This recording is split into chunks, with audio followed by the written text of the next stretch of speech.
बिस्मिल्लाहिर्रहमानिर्रहीम। बिस्मिल्लाहिर्रहमानिर्रहीम। अ, जो हमारा आज का सेशन है, उससे पहले हमने जो टॉपिक्स कवर कर लिए सीरा में से, वो हमने लास्ट सेशन तक अरबल फिजार और हिल्फुल फुदूल, हमने ये दो टॉपिक्स लास्ट टाइम कवर करे थे और उनके बारे में काफ़ी तारीखी रिवायत से हमने कवर करा था। तो इसके बाद जो बुक हम फॉलो कर रहे हैं, उसके अंदर टॉपिक आता है prophet's character as a businessman. बहरहाल इस बुक में इसको काफी ब्रीफली एड्रेस करा गया है। तो क्योंकि इस टॉपिक को ज्यादा डिटेल में अंडरस्टैंड करने की जरूरत थी, तो मैंने मल्टीपल डिफरेंट सोर्सेस से इसको कवर करने की कोशिश की है। तो इसमें जो दो मेन बुक्स हैं, वो है strategies of prophet Muhammad by Umar Khayyam Sheikh, और दूसरी है prophet's methods of correcting people's mistakes by Muhammad Saleh al मुनज्जिद। दोनों बुक्स मैं क्लास के बाद इंशाल्लाह पीडीएफ शेयर कर दूंगा उनका ग्रुप पे। अम, तो अभी के लिए मैं इसी के बेसिस पे कंटिन्यू करता हूँ। अ, तो सबसे पहले तो मैं आपको एक ब्रीफ आइडिया दे दूं कि अ, जो अल्लाह के नबी थे सल्लल्लाहु अलैहि वसल्लम, अ, वो दौर जाहिलियत में ही दो बहुत ही इम्पोर्टेंट कैरेक्टरिस्टिक्स की वजह से लोगों में फेमस हो गए थे। एक तो है सादिक, और दूसरा है अल अमीन। सादिक का मतलब ये होता है कि जो इंसान ट्रुथफुल होता है, और जो अल अमीन है उसका मतलब होता है जो इंसान ट्रस्ट वर्दी है, जिसके ऊपर भरोसा करा जा सकता है। तो सबसे पहले तो मैं ये दो मैंने पॉइंट्स बोले हैं, उसके अगेंस्ट मैं हदीस कोट कर देता हूँ जिसमें ये चीज आती है। तो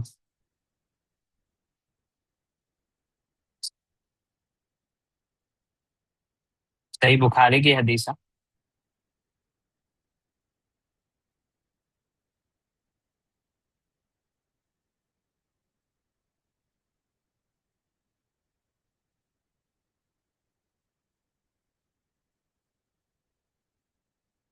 narrated Abdullah ibn Abbas, when the words and warn your tribe of near kindred was revealed, the prophet ascended the Sifa mountain and started calling, O Bani Fihr, O Bani Adi, addressing various tribes of Quraysh till they were assembled।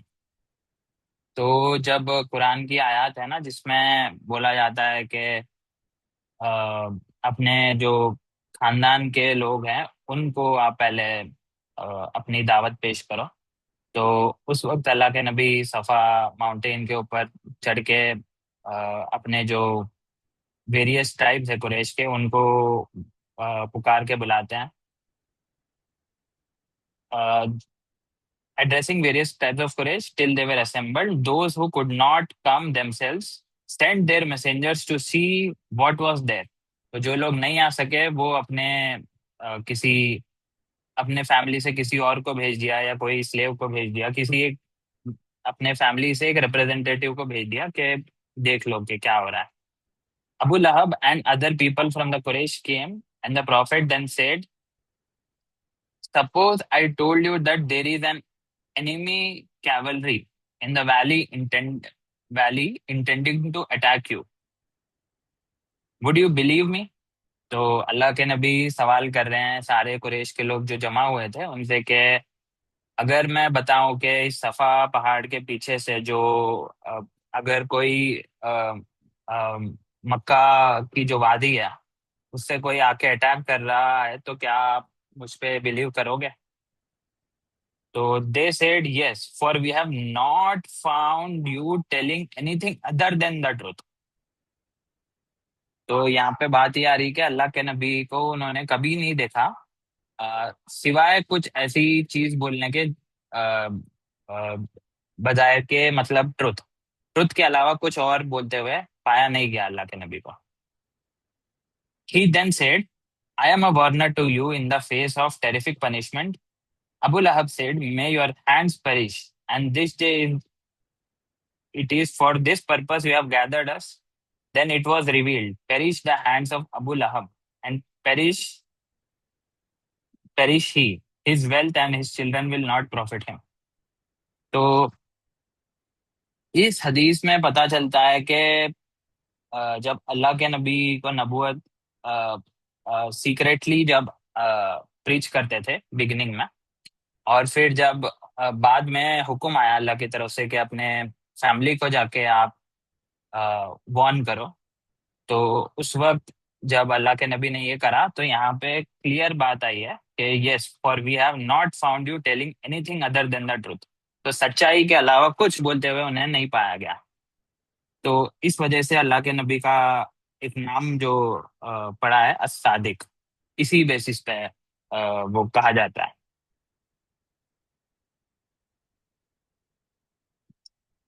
और अब एक और हदीस है, अ, मसनद अहमद में है।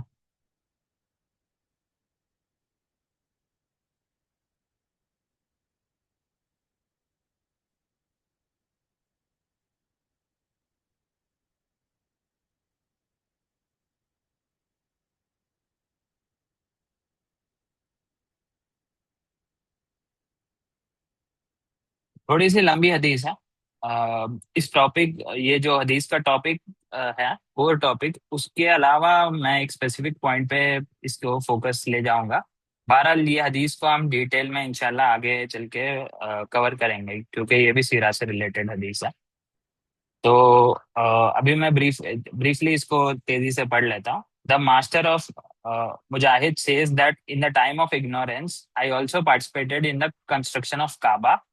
I had a stone which I had carved with my own hands, and I used to worship it instead of Allah. I would bring the best kind of milk, which in my eyes was excellent. I would pour over it, over the idol. A dog would come, lick it after a while, urinate and expel from its body. In short, while we were constructing the Kaaba, reaching the level of black stone. Until then, no one had even seen the black stone. तो हुआ ये था कि अ, जब कुरैश ने अ, ये सोचा था कि काबा को रिकंस्ट्रक्ट करना चाहिए, इसके इसके पीछे वजूहत है, वो हम इंशाल्लाह आगे कवर करेंगे। बट ये अल्लाह के नबी की नबूवत से पहले का दौर है, उस वक्त की बात कही जा रही है।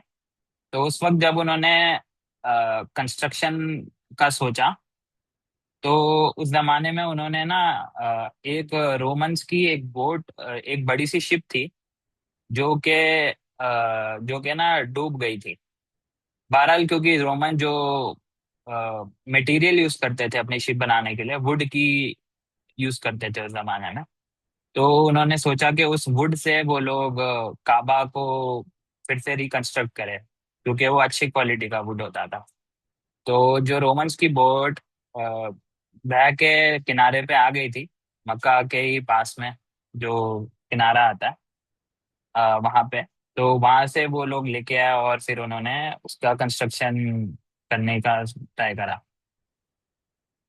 तो जब ये वाकया हो रहा था तो तब की बात है ये। In short, while we were constructing the Kaaba, reaching the level of Blackstone, until then no one had even seen the Blackstone. Later, it was found that it was lying among our stones. It resembled the man head, and even a human face could be seen in it. At that moment, a clan of Quraysh said they would place the Blackstone in its place. Another said we will place it. तो हो ये गया कि Blackstone कहाँ था किसी को पता नहीं चल रहा था। फिर देखा तो पता चला कि जो इन कुरैशों में से लोगों ने जो बुत बना के रखे थे काबा के इर्द गिर्द, वहीं में उसी में एक ब्लैक स्टोन भी उसी में से ही एक स्टोन बन गया था।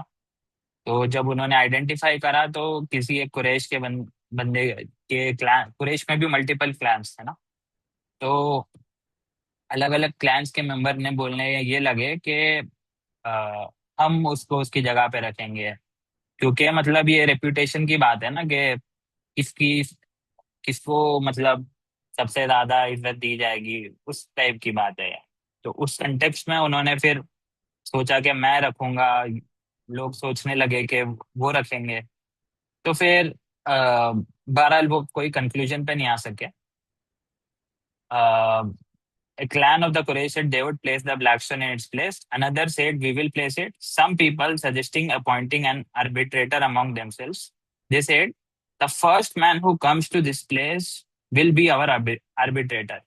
तो जिस जगह पे वो ब्लैक स्टोन मिला था अ, उन बुतों के बीच में कंस्ट्रक्शन के टाइम पे, तो वहां से जो काबा के अंदर जो जहाँ रखा जाता है ना, वहां पे आ, वहां पे तक पहुंचाने के लिए जो थे वो डिफरेंट लीडर्स ने बोला था कि वो लोग रखेंगे।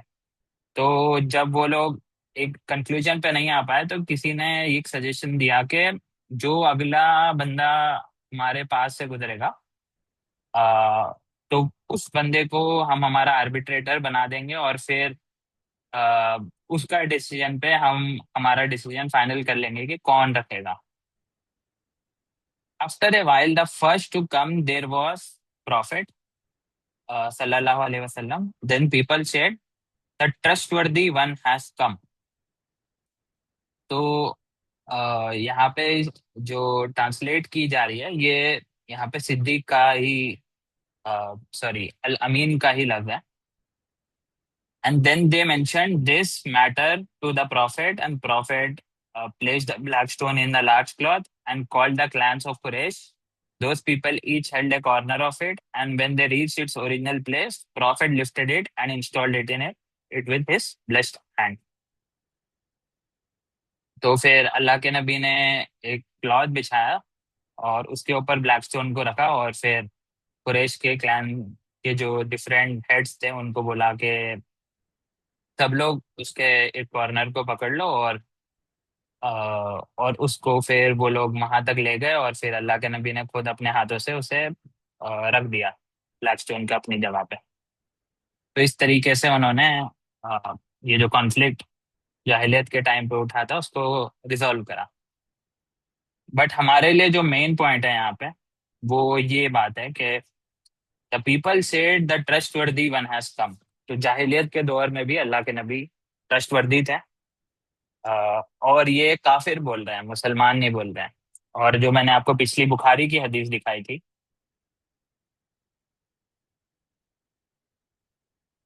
उसमें भी ऐसा ही था ना कि जब अल्लाह के नबी ने दावत पहुंचाई तो उससे पहले तो वो लोग सब मेजोरिटी उसमें से काफिर ही थे। तो दोनों ही केसेस में काफिर अल्लाह के नबी के सादिक और अल अमीन होने की गवाही दे रहे हैं। तो इस वजह से अल्लाह के नबी इस फेमस है। अब सवाल ये आता है कि अगर जाहिलियत का दौर था और हमें पता है कि किस किस लेवल की गुमराहियाँ जाहिलियत में हुआ करती थी, तो उस जमाने में एक इंसान भला ये कैसे हो सकता है कि वो सादिक और अमीन बन जाए। तो इसमें मतलब वही है कि अल्लाह की तरफ से अल्लाह के नबी पे अल्लाह ने मतलब बचा के रखा था अल्लाह के नबी को किसी भी तरीके के गुमराही से। तो इस वजह से अल्लाह के नबी बचे हुए थे इससे। बट क्योंकि अ, हम सोचें कि अ, हमने ये पहले भी देखा था ना कि कुछ उस जमाने में जाहिलियत के जमाने में भी कुछ ऐसे लोग थे जो जो तौहीद पे थे, कि हमने ये पहले लेक्चर्स में कवर करा है ये कि वो कौन कौन थे और वो क्या क्या अमाल करते थे। तो अगर वो सब एग्जिस्ट करते थे तो जाहिर सी बात है हमारे नबी सल्लल्लाहु अलैहि वसल्लम भी तौहीद पे थे और बुराई को नहीं सहने वालों में से थे, ना किसी के साथ होने देने वालों में से थे। और हमने ये भी लास्ट टाइम देखा कि जो हिल्फुल फुदूल हुई है उसमें अल्लाह के नबी ने एक्टिवली पार्टिसिपेट करा है, कि वो बहुत ही अच्छा काम हो रहा था उनके बीच में। तो ये सब चीजें जब हम कंटेक्स्ट में लें, तो ये कैसे पॉसिबल है कि अल्लाह के नबी के सामने इतनी गुमराहियां हो रही थी और अल्लाह के नबी उनके खिलाफ कोई एक्शन नहीं ले रहे थे। तो हमें तो ऐसे लगेगा कि नहीं ले रहे थे, बट एक्चुअल में ले रहे थे। और अ, इसका हमारे पास यही दो हदीसें सबूत है कि जब किसी इंसानों से अ, किसी इंसान को ट्रस्टवर्दी तब डिक्लेयर करा जाता है ना, जब उसके साथ कोई ऐसी सिचुएशन में जाए इंसान के वहां पे किसी का लॉस होने की पॉसिबिलिटी है। फॉर एग्जाम्पल, मैंने आपसे आपको मेरी कोई ऐसी इंपॉर्टेंट चीज आपको दी, तो मैंने आपको ये मान के दिया कि आप मुझे वो लौटा देंगे। बट अगर आपने मुझे नहीं लौटाया तो आप ट्रस्टवर्दी नहीं हो, और अगर आपने लौटा दिया तो आप ट्रस्टवर्दी हो। तो इसी तरीके से अल्लाह के नबी को भी बहुत सारे डिफरेंट सिचुएशंस में जाहिर डाला गया होगा उस जमाने में। अल्लाह की तरफ से भी हो सकता है, या लोगों ने वाकई उन्हें टेस्ट करने के लिए भी करा हो सकता है कि अ, कि मतलब वो ये दोनों क्वालिटीज उनकी जाहिर हो के आई ना। तो ये हम जो हदीस हमने पिछली वाली देखी थी, तो यहाँ पे जो अल्फाज है ना, yes for we have not found you telling anything other than truth.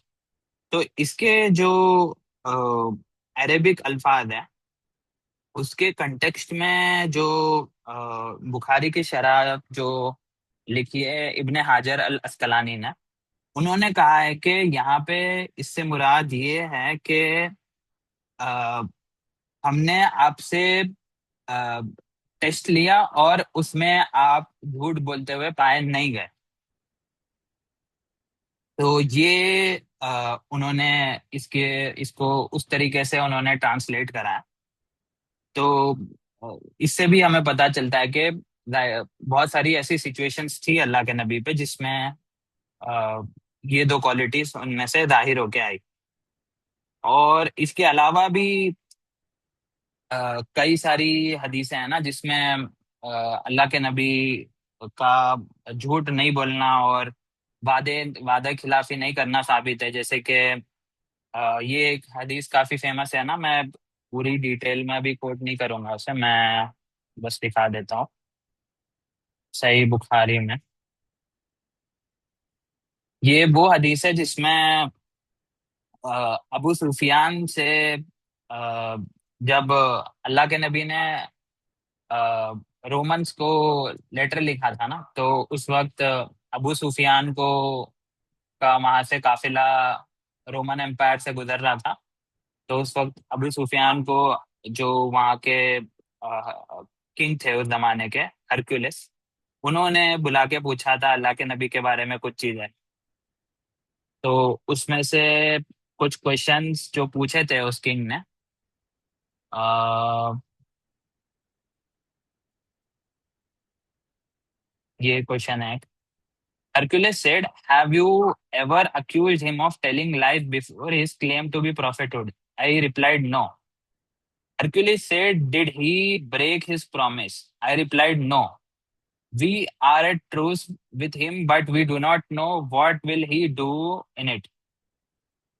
तो इसमें भी अबू सुफियान जो उस जमाने में काफिर थे, बाद में वो बहरहाल वो मुसलमान हो गए थे और साहबी थे वो। बट इस जमाने में जब ये क्वेश्चनिंग करी जा रही है, तो उस जमाने में वो इस्लाम के उनका पहले का दौर था। तो उस जमाने में भी उन्होंने ये बात बता दी क्लियरली कि उन्होंने कभी अल्लाह के नबी ने कभी झूठ भी नहीं बोला, ना कभी अ, वादा खिलाफी करी।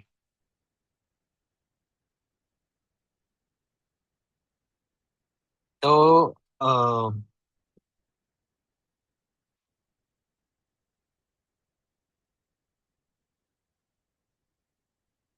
ओके, तो इसकी जो एक्सप्लेनेशन है ना कि अल्लाह के नबी किस तरीके से अमीन और अस्दिक सादिक हुआ, तो उसमें और भी कुछ कुछ एक्सप्लेनेशंस है। जैसे कि कादी याद कहते हैं कि जो प्री इस्लामिक एरा था उसमें धोखाधड़ी, गैम्बलिंग और अल्कोहल और लोगों को ऐसा डिसेप्शन करना, ये सब चीजें बहुत कॉमन थी। और जो अल अमीन होना है ये बिल्कुल इसके कॉन्ट्रास्ट पे आता है। और तो इससे हमें ये पता चलता है कि अ, अल्लाह के नबी ना किसी भी इस टाइप के चीजों में इन्वॉल्व शुरू से नहीं थे।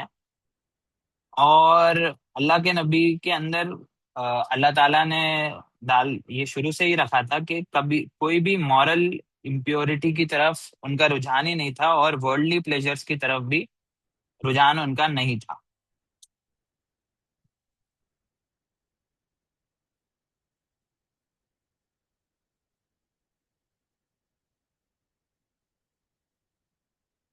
यहाँ तक कोई क्वेश्चन है?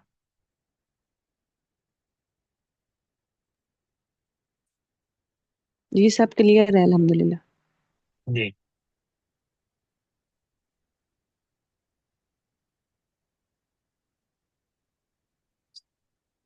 ओके, तो एक और पॉइंट बस यहाँ पे ये रह गया है कि अल्लाह ताला ने अल्लाह के नबी को ऐसी सिचुएशंस में डाला होगा ताकि ये दो क्वालिटी सामने आए। फॉर एग्जाम्पल, कोई ऐसी सिचुएशन जहाँ पे झूठ बोलने से कोई मुनाफा हो, या झूठ बोलने से जान बच जाए। तो ऐसी सिचुएशन से मैं अल्लाह के नबी को डाला होगा, जाहिर सी बात है। और कुछ ऐसी सिचुएशंस में डालना होगा जहाँ पे प्रॉमिस तोड़ने से बहुत बड़ा मुनाफा हो जाए किसी तरीके से, या कोई बहुत बड़ा पेन रिलीफ हो जाए। क्योंकि वादा करना इजी होता है, उसको मेंटेन करना ज्यादा मुश्किल होता है। तो इन इन सिचुएशंस में अल्लाह ने बहुत सारी सिचुएशंस में डाला होगा। और वो ऐसी सिचुएशंस होंगी जो कि पब्लिकली विजिबल रहेगी, तभी जाके पब्लिकली ये चीजें हुई अल्लाह के नबी के साथ। ओके, तो अब नेक्स्ट इसमें ये बात है कि जब इतनी सारी बुरी चीजें हो रही थी अल्लाह के नबी के सामने, और ये मतलब इसके लिए इनमें से कई ऐसी बुराइयां हैं जिनको बुराई मानने के लिए मतलब इस्लाम की भी जरूरत नहीं है। लाइक इंसान के नफ्स की तरफ से भी वो खुद से ही जान सकता है कि वो क्लियर गुमराही है और क्लियर बुराई है। तो जाहिर सी बात है अल्लाह के नबी को भी वैसी कई सारी चीजों का अंदाजा हो गया होगा इस्लाम से पहले ही। और इसी वजह से तो वो सब चीजें नहीं कर रहे थे, कि वो जानते थे कि ये सारी चीजें बुराई हैं। तो अब जब बुराइयां आपके सामने होती हैं और आपकी एक फैमिली भी है, तो उस केस में आपको ये है ना कि सबसे पहले तो आपके मुआशरे में जो बुराइयां हो रही हैं उन बुराइयों को रोकना। और हमारे जो माशरे में बुराइयां हो रही हैं उनको रोकना, प्लस अच्छाई की तरफ तरगीब दिलाना। तो ये दो पॉइंट्स हैं। तो अच्छाई की तरफ तो अ, तरगीब अल्लाह के नबी ने दिलाई है। बट जब इंसान कुछ कोई गलती करता है ना, तो उसको अगर हम ठीक करने के लिए बोलते हैं, तो अगर हम उसे सही फॉर्मेट में वो चीज डिलीवर नहीं करें, तो देन मुनाफे के बजाय, लाइक उस गुमराही से निकलने के बजाय वो ज्यादा उस गुमराही में घुस सकता है। तो जब इंसान एक गलती करता है तो उसको ठीक करते वक्त ऐसे वे में ठीक करना है कि इनफैक्ट वो उस गुमराही से भी निकल जाए और आपके खिलाफ भी उसके दिल में कोई गिला शिकवा ना रहे। तो जाहिर सी बात है अल्लाह के नबी से इस्लाम से पहले ही इतना ओपनली प्रेस करा जा रहा है अल्लाह के नबी के साथ, वो भी काफिर कर रहे हैं। तो अल्लाह के नबी को भी एक क्वालिटी इस्लाम से पहले ही अल्लाह ताला ने दे दी थी, जो क्या है, लोग जब गलती करते हैं उनको किस तरीके से ठीक करा जाए। तो अ, ये एक जो टॉपिक है, इसको हम अब डिटेल्ड एनालिसिस करेंगे। हमारे पास ऐसे इंस्टेंसेस कुरान, हदीस, और जो हिस्ट्री की वेरियस किताबें, सीरा की वेरियस किताबें हैं, उसमें हमें इस्लाम से पहले के इंस्टेंसेस कम मिलते हैं। तो मैं उन इंस्टेंसेस का रेफरेंस दूंगा यहाँ पे, जो कि इस्लाम के बाद वाली है, जो हदीस और कुरान के रेफरेंसेस हैं, ताकि हमें हम, क्योंकि हम तो इस्लाम के दौर में है ना, तो हमें तो इसी वे को फॉलो करना है। तो हम सुन्नत तरीके को उन हदीसों से आइडेंटिफाई करेंगे। और इंशाल्लाह मेरी कोशिश रहेगी कि मैं सारी हदीसों में डिटेल में एक्सप्लेन करूं, और सिचुएशंस को कैसे एनालाइज करना करा जाता है, वो भी मैं एक्सप्लेन करूं।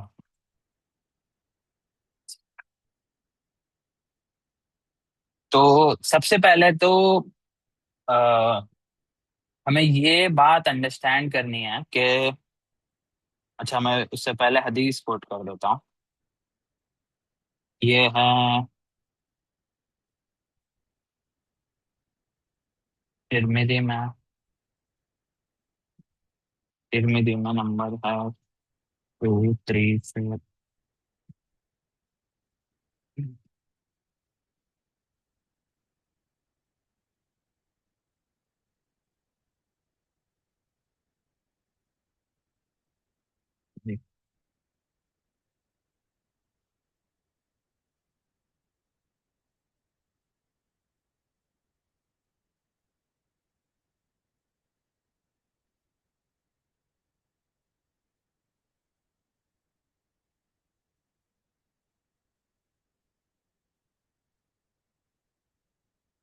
काफी लंबी हदीस है,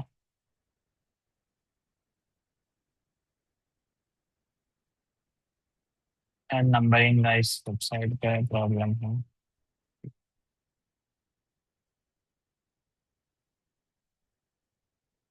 जी, इस हदीस से मैं स्टार्ट करता हूँ।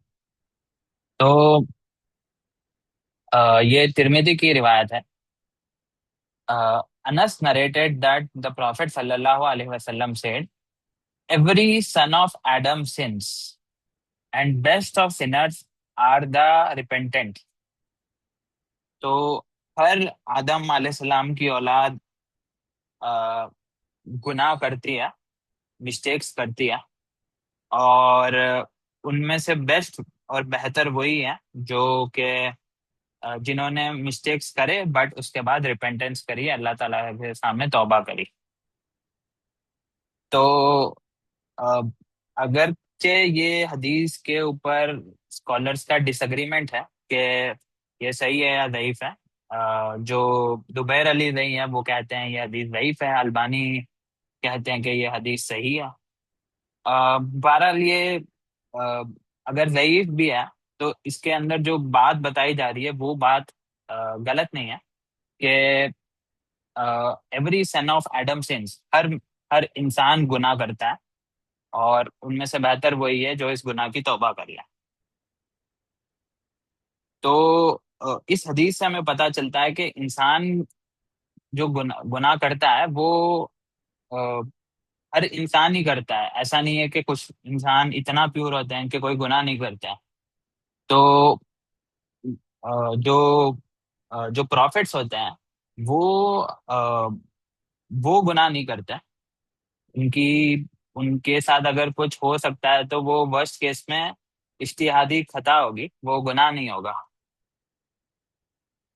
तो प्रॉफिट्स के अलावा हर इंसान के ऊपर ये चीज कॉमनली अप्लाई होती है। तो जाहिर सी बात है, अल्लाह के नबी को ये बात पता थी।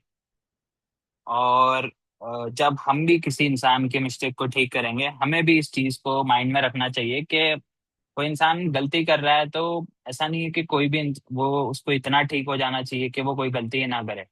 तो हम अगर देखेंगे हमारे आसपास लोगों को, तो हर इंसान ही कोई ना कोई गलती कर रहा होगा, कोई गुनाह कर रहा होगा।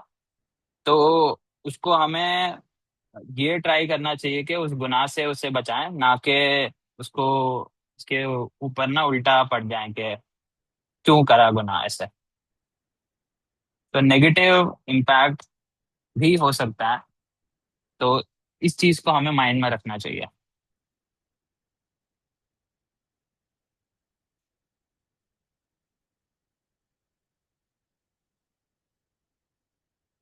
ओके। अब जब हम इंसान को ठीक करते हैं, तो अ, एक पॉइंट होता है कि हम जाहिर सी बात है, बहुत सारे इंसान हैं दुनिया में, तो हर इंसान कोई ना कोई अलग गुनाह कर रहा होगा। अब ये भी हो सकता है कि एक ही इंसान मल्टीपल भी गुनाह कर रहा होगा। तो हम अ, एक ही बार बस उसे बता दें या एक ही बार उसे रोक ले, तो ये नहीं कि वो फिर से वो गुनाह नहीं करेगा। तो जब हम उससे बात कर रहे होंगे, तो किस तरीके से हमें उसकी बातों को प्रायोरिटाइज करना चाहिए कि किस गुनाह को उसके हम ठीक करें, इसको भी हमने माइंड में रखना चाहिए। तो उसी कंटेक्स्ट में मैं हदीस कोट करता हूँ।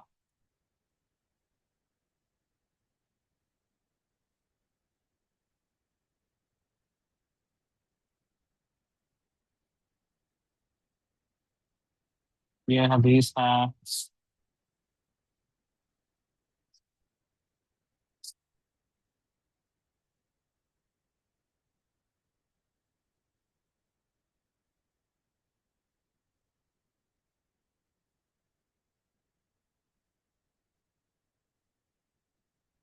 Narrated Al Mughira bin Shuba, the sun had eclipsed in the lifetime of Allah's messenger on the day when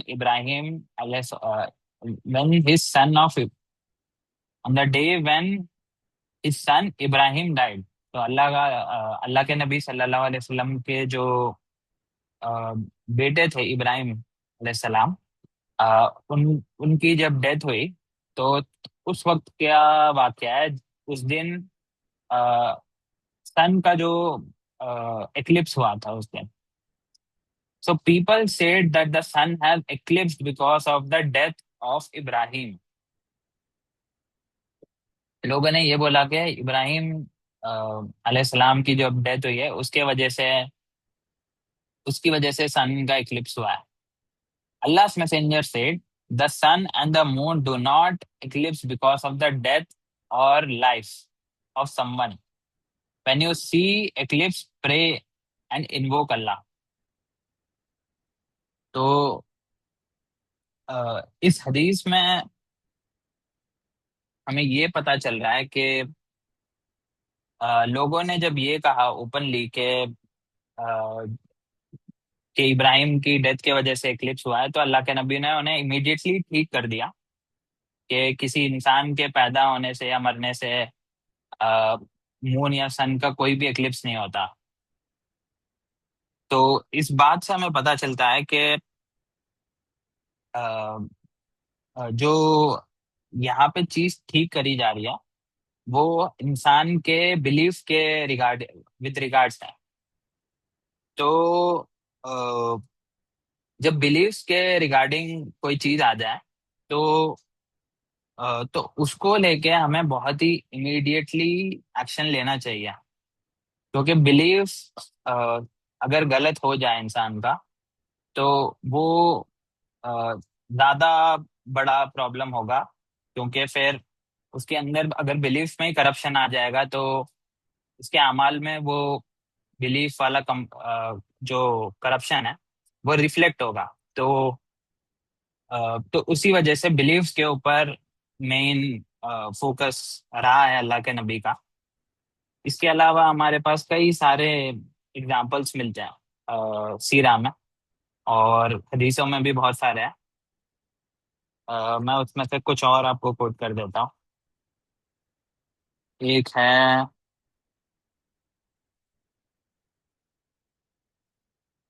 सही बुखारी,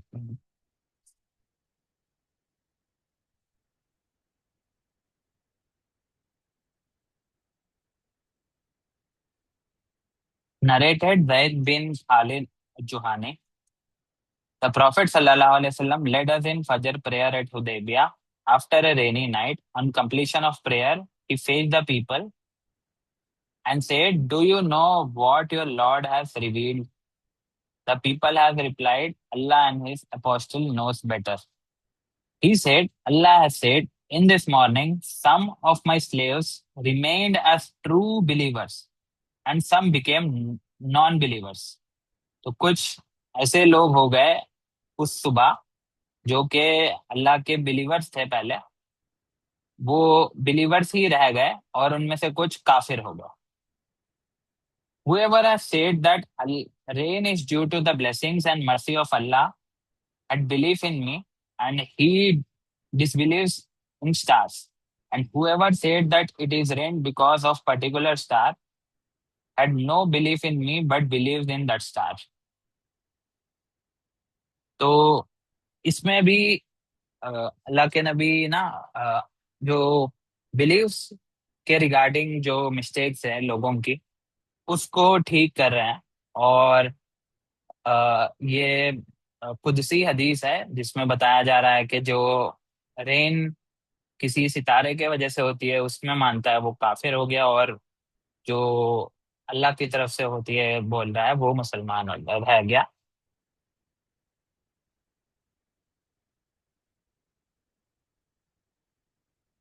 और एक और इंस्टेंस मिलता है हमें मुस्नद अहमद में.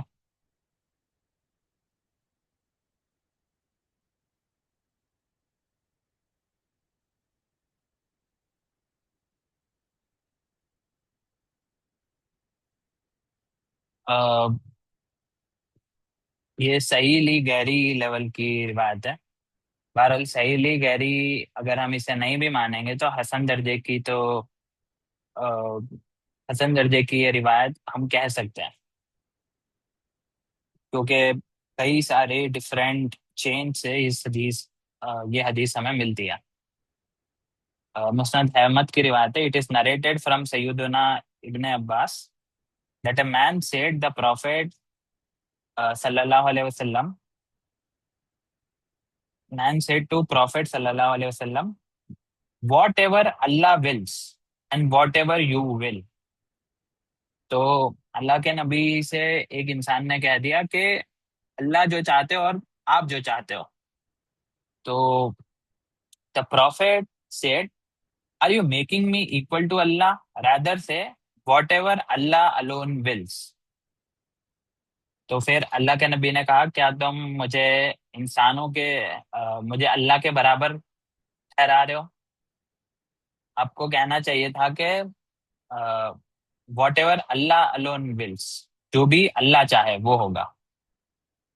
तो यहाँ पे भी अल्लाह के नबी ने इमीडिएट एक्शन लिया अ, अकीदे को ठीक करने में. और इसमें इस हदीस के वर्ड से ही हमें लग रहा पता चल रहा है कि ये बहुत ही ना, मतलब एंगर या बहुत ही हैवी आवाज में ये बात कही होगी अल्लाह के नबी ने.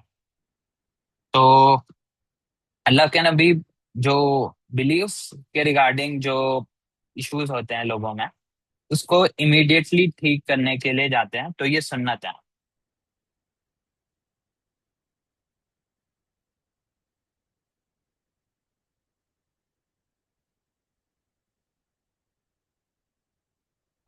इसी कंटेक्स्ट में एक और हदीस है. ये हदीस है,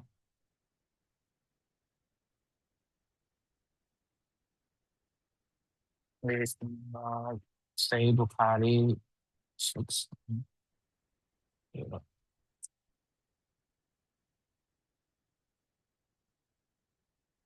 Narrated Ibn Umar that he found Umar bin Al-Khattab in a group of people and he was swearing by his father. कि लोगों के बीच में अ, उमर बिन अल खत्ताब थे, जो कि इब्न उमर के फादर थे।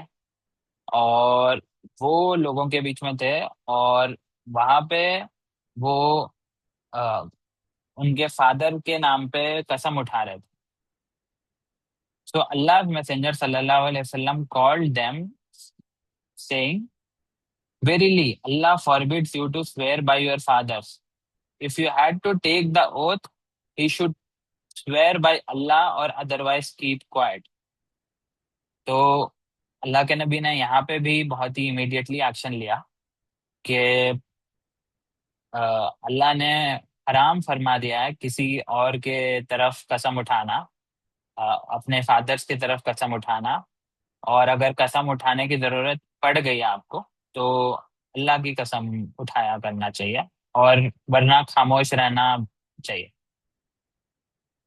तो यहाँ भी अकीदे की गलती थी, और अल्लाह के नबी ने उसे ठीक कर दिया।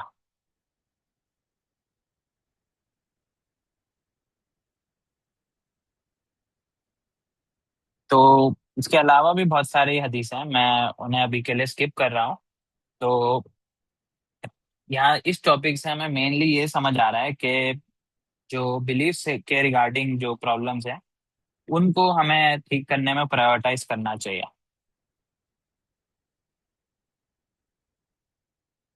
ओके। अब सेकंड पॉइंट है कि, अच्छा मैं पहले हदीस कोट कर देता हूँ इसकी। ये है अबू दाऊद की 5040,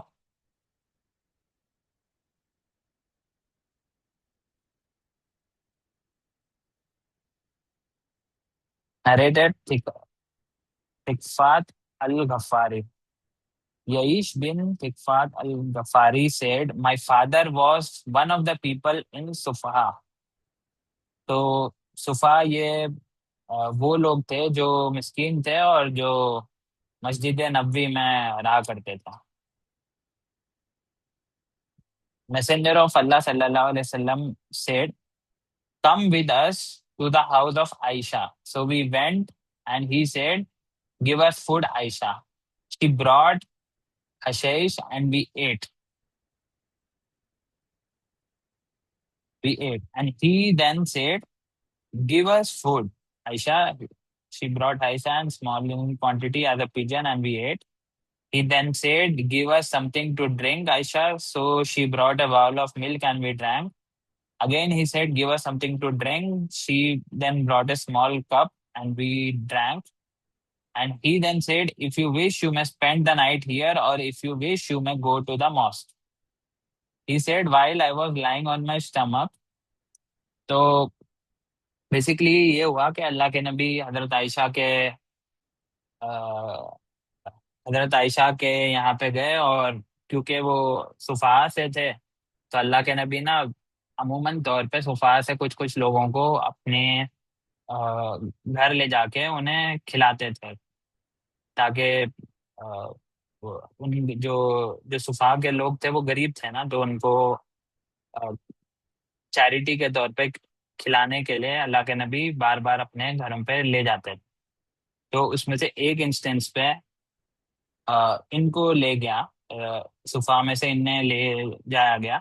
और उस वक्त जब खाना पीना करवा दिया अल्लाह के नबी ने उनका, तो उसके बाद जब अल्लाह के नबी ने बोला कि आप चाहो तो यहाँ पे रुक जाओ आज रात के लिए, और आप चाहो तो वापस से मस्जिद में जा सकते हो। तो अ, उन्होंने फिर यही चूज करा कि अल्लाह के नबी के घर में वो रुक जाए रात में।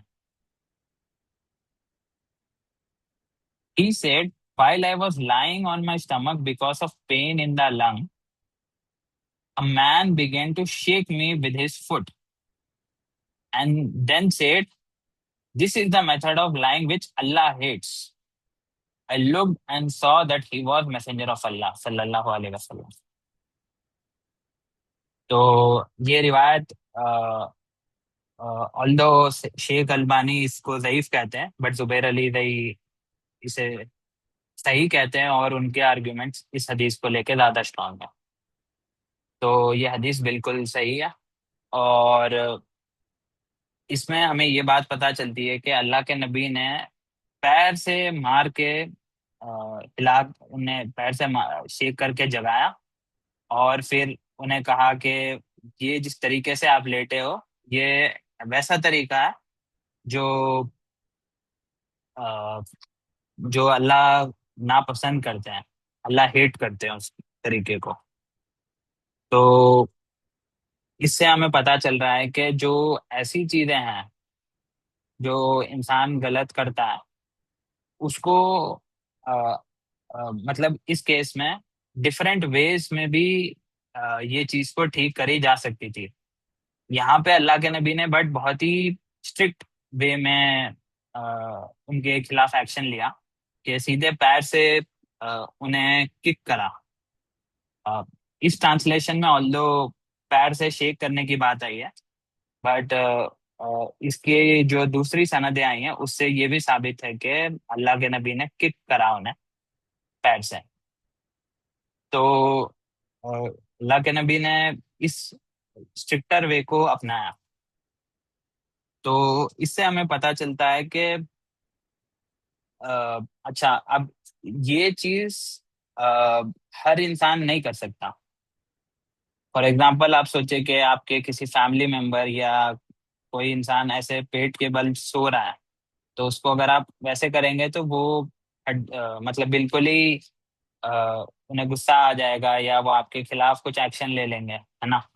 तो ये जो जिस तरीके से अल्लाह के नबी ने उनके खिलाफ एक्शन लिया, वो इस वजह से अल्लाह के नबी ले पाए कि अल्लाह के नबी का स्टेटस एक डिफरेंट था। और मतलब सारे साहबा बहुत ज्यादा अल्लाह के नबी से प्यार करते थे, उनके साथ बहुत स्ट्रिक्टली उनकी अकीदत थी अल्लाह के नबी से, और ऐसे बहुत ही ज्यादा रिस्पेक्ट थी। और he was also like political leader वहाँ के, मदीना के। तो तो ये सारा स्टेटस अल्लाह के नबी का वो अल्लाह ताला ने दिया था। तो इस वजह से अल्लाह के नबी ने जब ये करा, तो उसका इसका इफेक्ट उस सहाबी पे नेगेटिव नहीं गया। अ, और बल्कि उन्होंने ही फिर अपने, इस हदीस में पता चलता है ना कि उनके बेटे ने ये हदीस रिवायत करी अपने फादर के बिहाफ पे। तो बल्कि ये जो अ, करा था उन साहबी के साथ अल्लाह के नबी ने, तो इसको उन्होंने अपने बेटे को सिखाने के तौर पे इनफैक्ट आगे बताया। तो इससे कोई मतलब ऐसे नेगेटिव इम्पैक्ट गया नहीं उनपे। इनफैक्ट इसको उन्होंने और स्ट्रिक्टली याद रखा। और क्योंकि अल्लाह के नबी ने उनके खिलाफ इतना बड़ा स्टेप लिया ना, तो उनको वो और ज्यादा अच्छे तरीके से जिंदगी भर रिमाइंड रहेगा। अ, और वो इसके खिलाफ कभी मतलब गलत नहीं करेंगे कि वो वापस से इस गलती को दोहराए। इस वे में उन्होंने लिया साहबी ने। तो जब हम किसी इंसान की किसी मिस्टेक को ठीक कर रहे होंगे, तो हमें ये चीज का ख्याल रखना चाहिए कि हम जिसे ठीक करना चाह रहे हैं, उसके नजर में हमारा क्या स्टेटस है। फॉर एग्जाम्पल, एक अगर कोई पॉलिटिकल लीडर है, उसके लिए उसकी आवाम एक डिफरेंट स्टेटस रखती है। अगर कोई एक फादर है, वो अपने बच्चे को के साथ कुछ कर रहा है, तो उस केस में बच्चे बच्चे की मिस्टेक के केस में फादर एक घर का लीडर है। तो इन सारी सिचुएशंस को हमें ध्यान में रखना चाहिए कि जिसको हम ठीक करना चाह रहे हैं, वो किस सिचुएशन में किस नजर से आपको देखता है, और क्या उसके नजर में आपकी वैल्यू है। तो उसके बेसिस पे हमें एक्शन लेना चाहिए। तो अगर कोई हमारे फैमिली मेंबर हैं और उनके साथ हम ऐसे कर रहे हैं, तो डिपेंड करता है कि एज गैप कितनी है, वो आपको क्या वैल्यू रखते हैं, और किस स्टेटस पे हो आप। तो वो सारी चीजें होती हैं। तो इसी कंटेक्स्ट को मैं आप और डिटेल में एक्सप्लेन करने के लिए दूसरी हदीसें भी कोट करता हूँ। ये हदीस है फिर से मुस्नद अहमद की। मुस्नद अहमद में हदीस नंबर है 23464।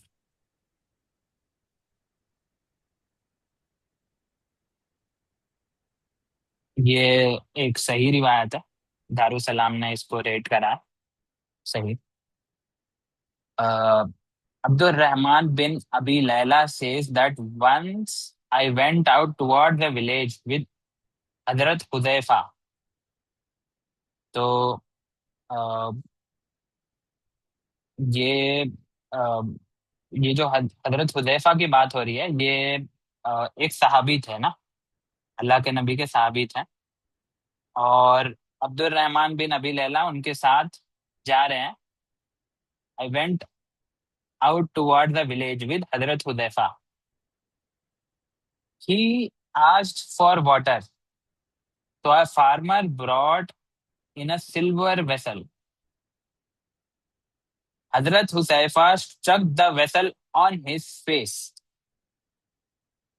तो एक दफा वो कहीं जा रहे थे हजरत हुदैफा के साथ, और एक फार्मर ने से जब रास्ते में उन्होंने पानी पूछा, तो उस फार्मर ने सिल्वर के एक वेसल में लाके दिया। तो इस्लाम में सिल्वर वेसल्स का इस्तेमाल करना हराम है।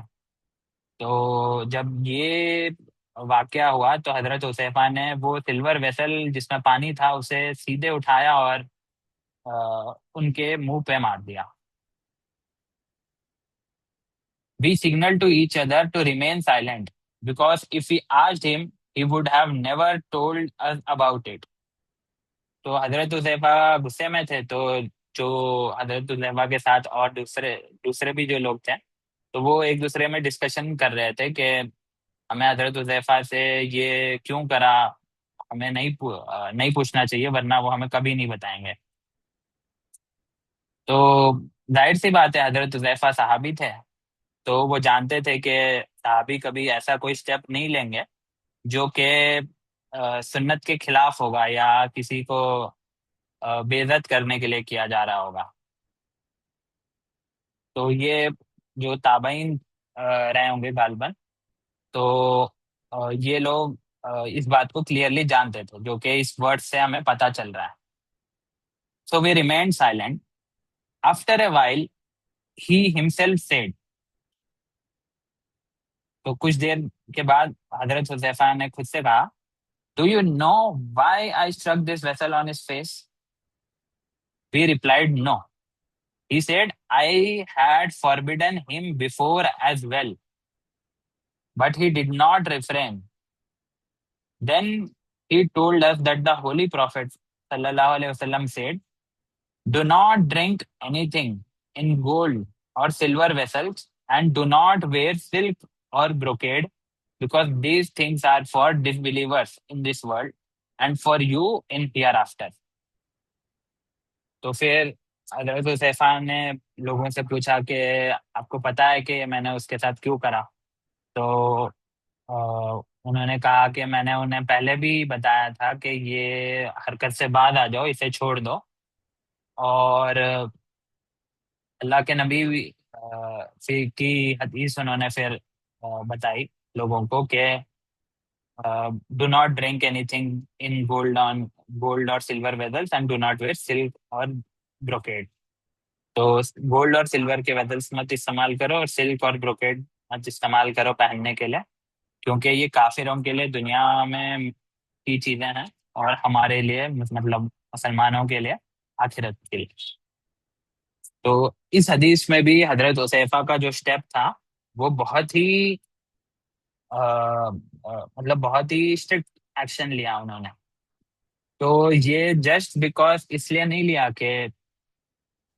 अ, अ, कि वो एक नॉर्मल इंसान है और वो किसी के साथ भी ऐसे कर दे रहे हैं, तो उस केस में तो इसका नेगेटिव इम्पैक्ट होता। बट क्योंकि वो अल्लाह के नबी के सहाबी थे और लोगों में उनका एक स्टेटस था, तो इस वजह से जब उन्होंने ये करी, तो उसका इम्पैक्ट लोगों पे भी हुआ। और अगर वो उस बेदल से पी लेते हैं, तो ये सुन्नत के खिलाफ हरकत हो जाती, तो इसलिए उन्होंने इतना स्ट्रांग एक्शन लिया कि उस लोगों को भी याद रह गया, और ये हदीस में हम ये हदीस हम तक भी पहुंच गई क्योंकि लोगों को ये हदीस याद रह गई। तो स्टेटस बहुत मैटर करता है कि जब हम किसी को गाइड कर रहे हैं तो हम किस स्टेटस पे है, तो उसके बेसिस पे हम डिफरेंट एक्शंस भी ले सकते हैं।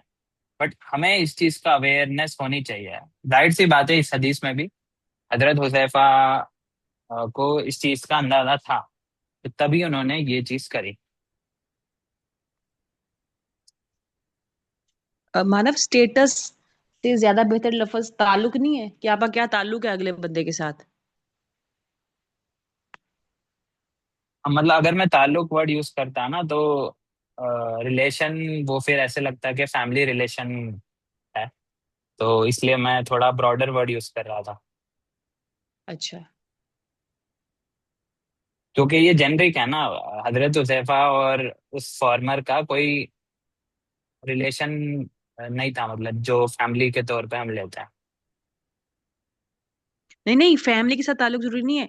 फॉर एग्जाम्पल, मैं किसी दोस्त से मिली हूँ, मैंने जी। उसे कोई बात बतानी है, तो मैं उसे पहले ही जाके, पहली बार मीटिंग में जाके सब कुछ बताना नहीं शुरू कर दूंगी। तो मैं पहले उसे कोई मतलब पहले उसे कोई लिसनिंग ईयर दूंगी, उसकी बात सुनूंगी, उससे कोई ताल्लुक बनाऊंगी। ठीक है, ये इस सेंस में कह रही हूँ। फिर मैं जब अच्छा देखूंगी हाँ अच्छा। भाई, जो मैं उसे बात कहना चाह रही हूँ वो उस बात सुनने के काबिल है अब, तो फिर जाके जो उनसा है एक अच्छे डिसेंट तरीके से मैं फिर जो है चीज उसे कन्वे करूंगी। जी जी। अ, मेरी एक्चुअली ना उर्दू भी कमजोर है, तो मुझे ये मतलब भी उसका लिया जाता है नहीं पता। अच्छा। ओके। तो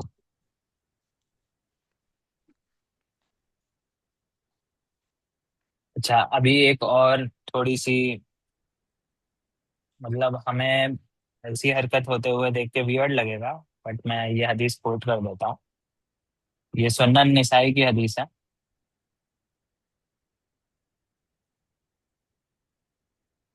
और ये सही रिवायत है। जुबैर अली तई से सही रिवायत होता है।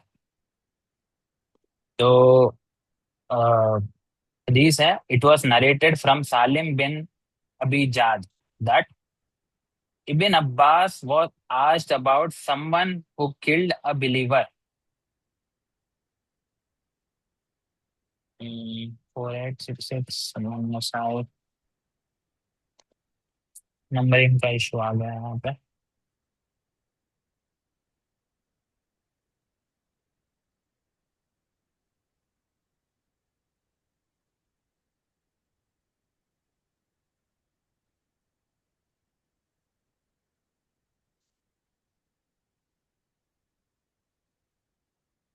हाँ ये रही।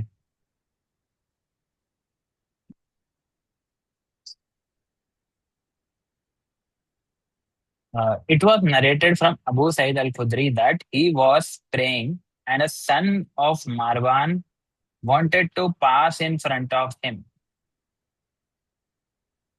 तो अबू सईद अल खुदरी नमाज पढ़ रहे थे, और उस वक्त मारवान का बेटा वहां से नमाज पढ़ रहे थे, नमाज को काट के सामने से गुजरना चाह रहे थे मारवान के बेटे। He tried to stop him but he did not go back, so he hit him. तो तो जब नमाज के बीच में ही जब वो जा रहे थे मारवान के बेटे वहां से सामने से, तो अ, अबू सईद अल खुदरी रदी अल्लाह ताला अन्हु ने वहां पे उन्हें रोकने की कोशिश की। बट जब वो नहीं रुके तो उनको थोड़ी सी पिटाई कर दी। Then the boy went went and the boy went crying out crying and went to Marwan. तो वो मारवान के बेटे रोने लग गए, और फिर वो रोते रोते मारवान के पास चले गए and told him what happened. Marwan said to Abu Saeed, why did you hit your brother's son? तो अबू सईद अल खुदरी और मारवान, अ, अ, मारवान का मेरे गालबन कोई ऐसा रिलेशन नहीं था। बट ये जो भाई के बच्चे की बात की जा रही है, वो इस तौर पे करी जा रही है कि मुसलमान मुसलमान भाई है, तो उस तौर पे करी जा रही है। Why did you hit your brother's son? He said, I did not hit him, rather I hit the शैतान। तो फिर वो कह रहे हैं कि मैंने उस बच्चे को नहीं मारा, मैंने शैतान को मारा। I heard messenger of Allah say, if any one of you is praying and someone wants to pass in front of him, let him, wording की यहाँ पे इशू आ गई है, ट्राई टू स्टॉप हिम है ये, let him try to stop him as much as he can, and if he persists, then let him fight him, for he is devil. तो अगर वो वहां से रुके नहीं गुजरते वक्त, तो फिर उसके साथ आप फाइट भी कर सकते हो, क्योंकि वो एक डेविल है, वो शयातीन में से। तो तो इसमें भी हमें ये बात पता चलती है कि अ, अबू सईद अल खुदरी अगर अ, अबू सईद अल खुदरी ने यहाँ पे भी सुन्नत को प्रायोरिटाइज करा, कंपेयर टू बच्चे को रुलाना या नहीं रुलाना। बट बहरहाल, क्योंकि अल्लाह के नबी की हदीस थी, तो इस वजह से उन्होंने इस वे पे ऐसे एक्शन लिया, और बिल्कुल कोई होल्ड बैक नहीं करा। ओके। लेकिन अगर देखें ना, अगर बच्चा बालिग नहीं हुआ, 12 साल से 10 मतलब छोटा है, तो फिर अगर वो गुजर भी रहा है तो हम उसे बाद में बता सकते हैं। मतलब इतना सख्त एक्शन लेने की जरूरत नहीं है। मतलब राम बाबा उसे बताएं, छोटा बच्चा जैसे कि 3-4 साल का है, तो उसे तो इतनी समझ नहीं है ना, लेकिन बाबा बताएंगे तो समझ आ जाएगी उसे। नहीं, क्योंकि वो छोटे जाहिर बच्चे सी का तुम्हें पता। वो उतना छोटा हाँ। नहीं होगा ना इस हदीस में, हाँ जी। सही। तभी उन्होंने एक्शन लिया ना। वैसे तो बच्चों को उठा के भी नमाज पढ़ना साबित है ना, हाँ तो जी। वो उठा लेते उस बच्चे को। तो वो सही। सब भी है, बट यहाँ पे इतनी उम्र होगी, जाहिर सी बात है। अच्छा, अगर एक बात है, अगर अगर बच्चे नमाज में बार बार कुछ पूछ रहे हो, छोटे बच्चे, तो उन्हें जवाब दे सकते हैं। नहीं, हाथ से, क्योंकि अल्लाह के नबी को जब नमाज में लोग सलाम करते थे, तो वो हाथ से बस थोड़ा एक एक्शन दिखाते थे कि उन्होंने एड्रेस वो सुना है, और हाथ से बताते थे बस, थोड़ा सा हाथ को मूवमेंट करके, अपनी अच्छा। कलाई का मूवमेंट अगर करके। तो सही। बात तो नहीं करनी चाहिए बहरहाल, ऐसे उठा सकते हो। और दूसरी हदीसों में साबित भी है कि जब नमाज के बीच में कोई बात कर रहे थे एक सहाबी, तो उनको सहाबा ने रोक दिया। तो नमाज के बीच में बात नहीं कर सकते, बट हाँ, हाथ से सिंबल दे सकते हो छोटा सा। अच्छा, कोई मतलब कि अगर मूवमेंट की जरूरत पड़े तो वो कर सकते हैं। मतलब कि फॉर एग्जांपल अगर रकत शुरू ही की है और बेल बजना स्टार्ट हो गई है, तो वो अगर 4 मिनट लगेंगे नमाज पढ़ते हुए, तो बच्चे तो बारी बैल ही बजाते जाएंगे। नमाज छोड़ के बेल, मतलब दरवाजा तक जाना, उतना उतना बड़ा एक्शन? नहीं, नहीं ले सकते ना, तो फिर बच्चे वहां नहीं, वेट ये, करे। हाँ, इस केस में नमाज नहीं तोड़नी चाहिए। ठीक है। हम अगर जैसे थोड़ा सा हाथ हटाने से हो गया, या कहीं एकदम से कुछ इरिटेशन होने लग गई स्किन पे, तो थोड़ा आप ऐसे उसे सहला लेंगे तो बेटर फील होगा, तो इतना कर सकते हैं। बट ये ना हो कि हम पूरी जगह ही छोड़ के कहीं और चले गए ना, ये ज्यादा बड़ा एक्शन है। ठीक है। छोटे एक्शंस लेने लेना अलाउड है, उसमें कोई रिस्ट्रिक्शन नहीं है ऐसे। ठीक है। जी। अच्छा, वो पीछे वाली जो हदीस में हम पा रहे थे कि वो उन्होंने सिल्वर क्या क्या रेशमी कपड़ा, सिल्क वाला कपड़ा पहनने से मना किया जी। है, तो ये जी। सबके लिए, औरतों के लिए भी है? नहीं नहीं, ये मर्दों के लिए है बस, वो मर्दों के लिए है। अच्छा। ठीक है। औरतें पहन सकती है, और पहनना साबित भी है। ठीक है। और मर्द भी अगर वो 4 उंगली जितना सिल्क किसी कपड़े पे लगा है तो मर्द भी उतना पहन सकता। ठीक है। 4 उंगली जितनी मेजरमेंट होती है ना, उनको अगर हम चार हाँ, उंगली जोड़ लें तो उसका जितना मेजरमेंट होता है उतना मर्द भी पहन सकते हैं। कि जैसे कि वो कोट के अंदर रखते हैं, सिला का कपड़ा रखते हैं ना, हाँ छोटा हाँ ही होता है। उतना पे उतना काफ उतना रख सकते हैं। ठीक है।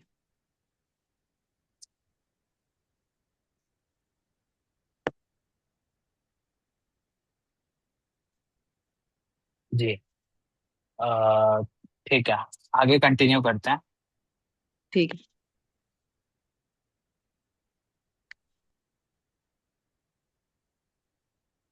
तो ऐसे ना बहुत सारे वाकयात हमें सीरा में मिलते हैं जिसमें ना जो ज्यादा स्टेटस वाले रखने वाले होते हैं, वो अपने से जिसको वो मिस्टेक को जिसके ठीक कर रहे हैं उनके खिलाफ सख्त एक्शन लेते हैं ना। जैसे कि मुंह पे वो अ, जो सिल्वर का बाउल मार देना, या जी। फिर किसी इंसान की पिटाई कर देना, या मिट्टी उठा के किसी के मुंह पे मिट्टी मार देना, ये भी साबित है सही हदीसों से। और फिर अल्लाह के नबी से खुद हमने देखा कि पैर से उन्होंने किक करके जो साहबी उल्टा लेटे थे पेट के बल उनको ठीक करा। तो ये सब चीजें साबित है। तो ये सब स्टेप्स ऑल्दो सीरा में हदीसों में मिलते हैं, इसका मतलब ये नहीं कि हम उसके ऊपर ब्लाइंडली वैसे ही एक्ट करें जो हमारे सामने वैसे हो रहा है। हमें ये भी कंसिडर करना चाहिए कि किस स्टेटस पे हम हैं। बस इसलिए मैंने ये सारी हदीसें कोट करी। ठीक है, लेकिन लेकिन ना जो हजरत हुजैफा ने उनके मुंह पे मारा, वो उन्हें एक दो बार पहले वार्न कर चुके होंगे कि मुझे ये बर्तन ना दो। तो हाँ वो वो हो सकता है हदीस में ही गलती से आया ना। रिपीट कर रहा हो। वो हदीस में ही हाँ जी। आया ना कि उन्होंने बोला हाँ है कि यहाँ पे, कहाँ हाँ गई जी। हाँ वो जी, बोल। हदीस? जी, 12 हदीस में बोला है उन्होंने। हाँ जी। ओके। अब एक और चीज है कि,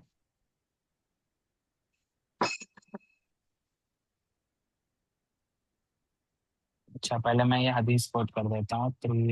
सही बुखारी,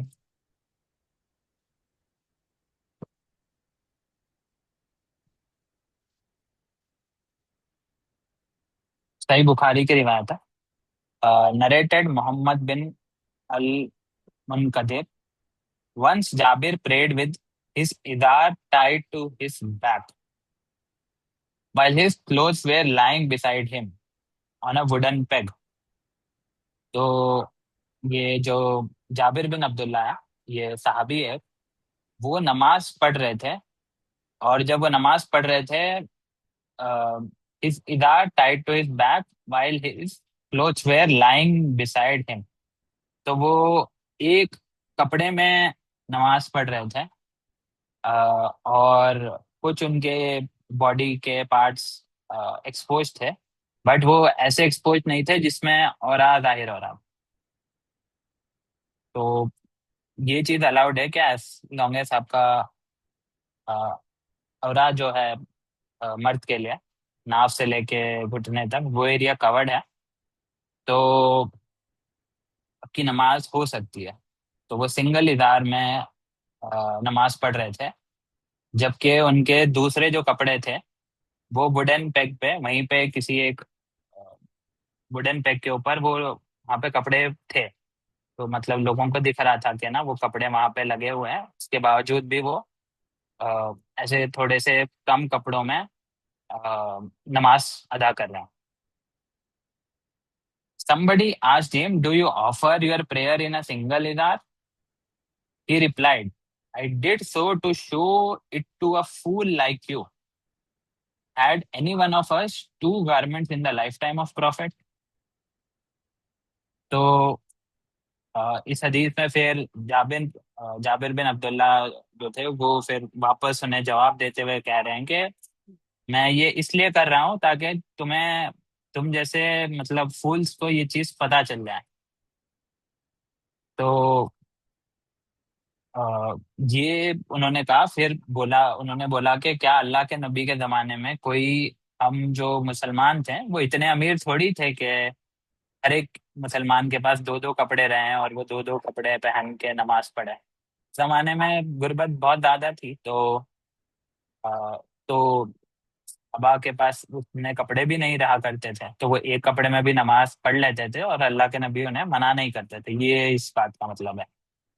तो बट यहाँ पे जो उन्होंने इस तरीके से इसलिए रिप्लाई दिया कि जो क्वेश्चन उन्होंने करा ना, वो इस अंदाज में क्वेश्चन करा कि गोया के वो गलत बता रहे हैं सहाबा को। तो जिन्होंने सवाल करा वो इस अंदाज में उन्होंने सवाल करा कि सहाबा गोया के गलत है इस केस में। जो जाबिर बिन अब्दुल्ला की हरकत है वो गलत है, उस सेंस में उन्होंने सवाल करा। तो इसलिए जाबिर बिन अब्दुल्ला ने इस तरीके से रिप्लाई दिया कि तुम जैसे फूल को मैं समझाने के लिए ऐसे पढ़ रहा हूँ नमाज। तो यहाँ पे जाबिर बिन अब्दुल्ला ने इसलिए इतना थोड़ा हार्शर रिप्लाई दिया कि सबसे पहले तो वो ऑलरेडी जानते थे कि वो एक सहाबी है, और सहाबी रसूल इतना बड़ा कैसे, मतलब नमाज में इतनी बेसिक सेंस भी नहीं रखेंगे, ये उन्होंने अज्यूम कर लिया सबसे पहले तो। फिर बस अज्यूम ही नहीं करा, लोगों के सामने उनको इस तरीके से बोल भी दिया ना कि तुम एक कपड़े में कैसे नमाज पढ़ लेते हो। तो इस तरीके से जब अ, पूछा, और प्लस इसमें उन्होंने ये सवाल इस बेसिस पे कर लिया कि इसका जब उनके पास सही इल्म नहीं था कि जाबिर बिन अब्दुल्ला ने, इसलिए उन्हें ऐसे रिप्लाई दिया। तो दो पॉइंट्स है, एक तो ये है कि साहबी के स्टेटस को खिलाफ बोला, और दूसरा कि बगैर इल्म के किसी को टॉन्ट मार दिया एक तरीके से। तो बगैर इल्म के इंसान को आप ठीक करने जाएंगे, आपके खिलाफ वो उल्टा ही रिएक्ट करेगा। तो हमें, जब तक हम श्योर नहीं है कि जिस बात को हम दूसरे बंदे में गलत समझ रहे हैं वो 100% गलत है, इसका आपके पास अगर ट्रू प्रूफ नहीं है, ट्रू इल्म नहीं है, तो उस केस में हमें किसी बंदे को अपोज नहीं करना चाहिए।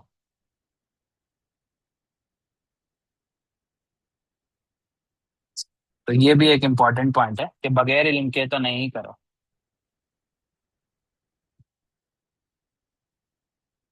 ओके।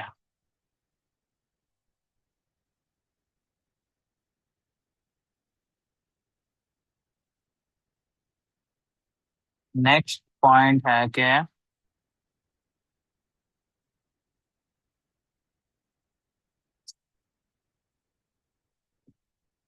हदीस पहले मैं कोट कर देता हूँ।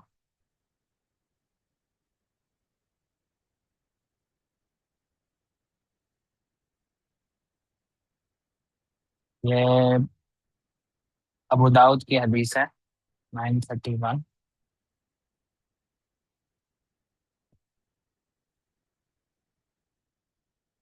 जी।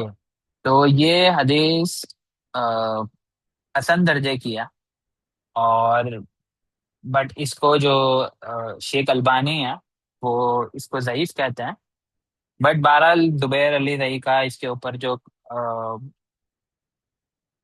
इसके बारे में जो कमेंट्री है, उससे ये चीज़ क्लियर होती है कि वो उनके दलाइल ज़्यादा स्ट्रांग है, तो हम इसे हसन दर्जे की ही मानेंगे।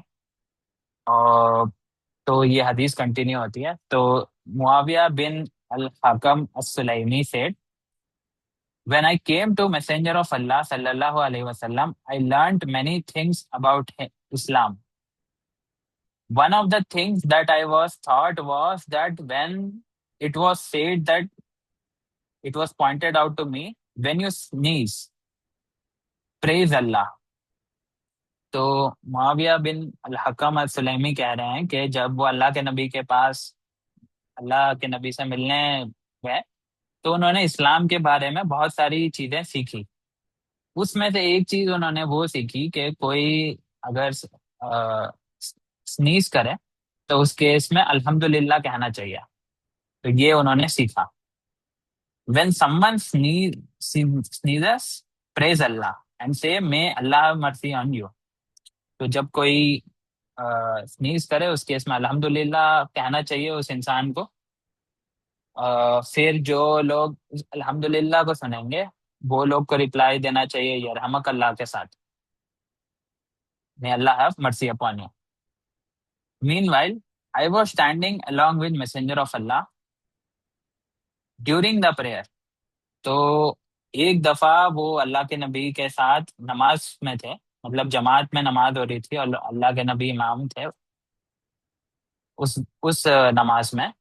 All of a sudden a man sneezed. तो नमाज के बीच में ही एक दूसरे सहाबी ने स्नीज करा। एंड ही प्रेज्ड अल्लाह। तो उस वो स्नीजिंग को जब अ, उन्होंने सुना, करा, और फिर उसके बाद उन्होंने अल्हम्दुलिल्लाह कहा। नमाज के बीच में वो दूसरे साहबी ने अल्हम्दुलिल्लाह कहा। तो I said may Allah have mercy upon you. तो उन्होंने कहा यरहमक अल्लाह इन अ लाउड वॉइस। तो तेज आवाज में, बुलंद आवाज में उन्होंने कहा यरहमक Allah. The people gave me disapproving looks so much so that I took ill of it. लोगों ने इतना, जो नमाज में बाकी साहबा थे, उन्होंने इतना इस तरीके से उन्हें देखा कि उन्हें वो बिल्कुल ही बात एकदम बुरी लग गई ना। So I said what do you mean by looking at me with furtive glances. Then they glorified Allah. When the prophet finished his prayer he asked who was the speaker। तो फिर जब उस साहबी ने ये बोला कि क्यों मेरी तरफ इस ऐसी नजरों से देख रहे हो। तो ये भी नमाज के दौरान में ही हो रहा है। तो बहरहाल फिर उसके रिप्लाई में उन्होंने कुछ नहीं बोला। वो सारे साहबी नमाज कंटिन्यू करे, और फिर उसके बाद जब अल्लाह के नबी की भी नमाज बाद में हो गई तो अल्लाह के नबी ने सवाल करा कि कौन था जो बात कर रहा था नमाज के बीच में। The prophet told him this Bedouin. नहीं, ये गलत वर्डिंग आई है। The people told him this Bedouin. यहाँ पे पीपल होना चाहिए प्रॉफिट में। The messenger of Allah called me and said to me prayer is meant for recitation of Quran and making mention of Allah. And when you are in prayer, this should be your work therein. I never saw an instructor more lenient than Messenger of Allah sallallahu alaihi wasallam। तो इस हदीस में फिर बताया अल्लाह के नबी ने, जो साहबी ने यरहमक अल्लाह जोर से बुलंद आवाज से कहा था। तो अ, उन्हें बुला के अल्लाह के नबी ने कहा कि नमाज जो होती है उसमें कुरान तिलावत करने के लिए होती है, और अल्लाह का नाम बयान मेंशन करने के लिए होता है। और हमारा मुसलमानों का मतलब ये काम ये है कि उसमें बस ये दो ही चीजें करें, कुरान पढ़ें और अल्लाह का मेंशन करें। और फिर वो अभी कहते हैं कि I never saw an instructor more lenient than the messenger of अल्लाह।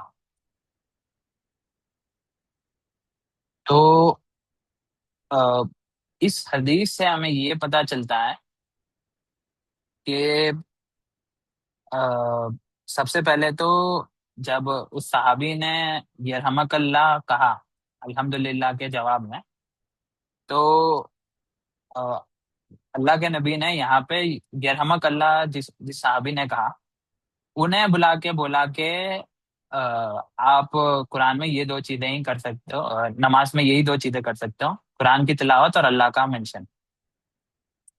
और जो दूसरे सहाबी थे जिन्होंने अल्हम्दुलिल्लाह कहा जब उन्हें स्नीज आई, तो उन्हें कुछ नहीं कहा। तो इससे पता चलता है कि अगर नमाज के बीच में किसी को स्नीजिंग आ गई तो वो अल्हम्दुलिल्लाह कह सकते हैं। और बट वो बुलंद आवाज से नहीं कहना है, नॉर्मल आवाज से कहना है, क्योंकि दूसरे केस में स्पेशली मेंशन आया है कि वो उन्होंने यरहमक अल्लाह जो कहा था वो लाउड वॉइस से कहा था। तो जब स्नीजिंग नमाज में आए किसी को और उन्होंने अल्हम्दुलिल्लाह कहा, तो उसका जवाब हमें नमाज में नहीं देना है। तो ये भी इससे पता चलता है। अब वापस हम आते हैं हमारे टॉपिक पे। तो इस केस में मैंने ये हदीस इसलिए कोट करी है कि यहाँ पे अल्लाह के नबी ने ना बहुत ही एक डिफरेंट वे में डील करा है। और अ, बाकी साहबा की तरह अल्लाह के नबी ने ना वैसा स्टेप नहीं लिया। बाकी साहबा ने बहुत ही बड़ी आंखें से उन्हें देखा ना, तो इस वजह से वो परेशान भी हो गए वो साहबी। बट अल्लाह के नबी ने बहुत ही आराम और सिंप्लिसिटी के साथ सिंपली उन्हें बता दिया कि नमाज का गोल ये है, नमाज में ऐसे होना चाहिए। तो फिर वो साहबी भी ने भी एंड पे बोला कि उन्होंने किसी एक ऐसे इंस्ट्रक्टर को नहीं देखा जो इतने लीनियंट है अपने लोगों के साथ। तो वो साहबी को इनफैक्ट इससे लाइक फायदा हो गया कि उन्होंने अल्लाह के नबी ने उन्हें ठीक भी कर दिया, और उन्होंने उस चीज का बुरा भी नहीं माना। तो ये इसलिए हुआ कि अल्लाह के नबी ने यहाँ पे एक बहुत ही बड़ा स्टेप लिया कि उन्होंने डिस्टिंक्शन करा कि एक तो ये है कि इंसान के पास इल्म ऑलरेडी है, और उसके बावजूद वो गलती कर रहा है। बट दूसरा ये है कि इंसान के पास इल्म ही नहीं है कि कोई गलती गलती है, मतलब कोई जो उन्होंने अमल करा वो गलत है, वो उसका इल्म ही नहीं है उनके पास। और फिर भी उसके बावजूद उन्होंने वो अमल करा। तो इल्म के साथ अमल करना, इल्म के बगैर अमल करना, इसकी डिस्टिंक्शन अल्लाह के नबी ने करी है यहाँ पे। कि जो वो साहबी थे उन्होंने इल्म के बगैर ये करा, और वो बुरा मतलब नमाज का मजाक उड़ाना इस तरीके का उनका कोई ऐसी नीयत नहीं थी। अल्लाह के नबी इस चीज को समझ गए थे। तो तभी अल्लाह के नबी ने उन्हें बहुत ही आराम नॉर्मल तरीके से एक्सप्लेन कर दिया नमाज का गोल। तो ये चीज भी हमें ध्यान में रखना चाहिए कि जो इंसान गलती कर रहा है उसका अमल आउट ऑफ इग्नोरेंस है, या इल्म होने के बावजूद वो गलती कर रहे हैं। इस चीज का भी हमें ख्याल रखना चाहिए। यहाँ तक कोई क्वेश्चन है?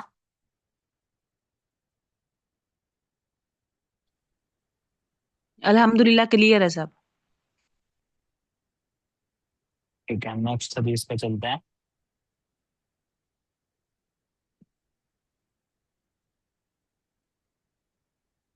इसमें मजमे रिवाज है।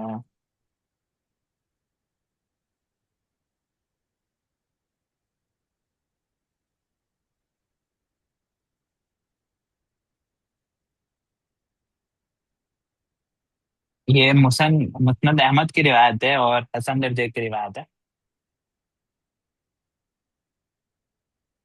इट इज नरेटेड फ्रॉम हजरत Mughira bin Shuba that once the noble prophet sallallahu alaihi wasallam ate food, and after the prayer was established, noble prophet had already performed ablution. So he stood up, and I brought water for ablution to noble prophet. तो जो Mughira इब्ने शोबा थे, ये साहबी थे। उन्होंने एक दफा अल्लाह के नबी कुछ खाने के लिए बैठे थे, और उसके बाद नमाज का वक्त था तो नमाज पढ़ने के लिए जा रहे थे। तो जब अल्लाह के नबी ने अपना खाना खाना शुरू करा था, उससे पहले ही उन्होंने अल्लाह के नबी ने वुजू बना ली थी। बट पहले इस्लाम के स्टार्ट में ये एक रूलिंग थी कि जब आप खाना खा रहे हो और वो पका हुआ खाना है, वो वो आग के ऊपर पका हुआ, तो अ, उस केस में वुदू बनाना मतलब रिक्वायर्ड होता था। अगर आपकी वुदू बनी हुई है और आपने पका हुआ कोई आग के ऊपर पका हुआ खाना खा लिया तो आपकी वुदू टूट जाती थी। बट ये हुक्म बाद में अबरोगेट हो गया था, मनसूख हो गया था ये। तो तो ये जो मुगीरा इब्ने शोबा थे, उनको शायद इस चीज का इल्म नहीं था उस वक्त। तो जब अल्लाह के नबी ने खाना खा लिया और फिर वो नमाज के लिए जा रहे थे, तो वो पानी लेके अल्लाह के नबी के लिए खड़े हो गए। I brought water for ablution to noble prophet. But noble prophet rebuked me and said, "Step back. By Allah, Mughira is greatly troubled." हाँ, तो बस अल्लाह के नबी ने इतना ही कहा, स्टेप बैक कहा। फिर यहाँ पे चीजें मतलब सेंटेंस नॉर्मली कंटिन्यू हो रहा है। भाई Allah, Mughira is greatly troubled by your rebuke.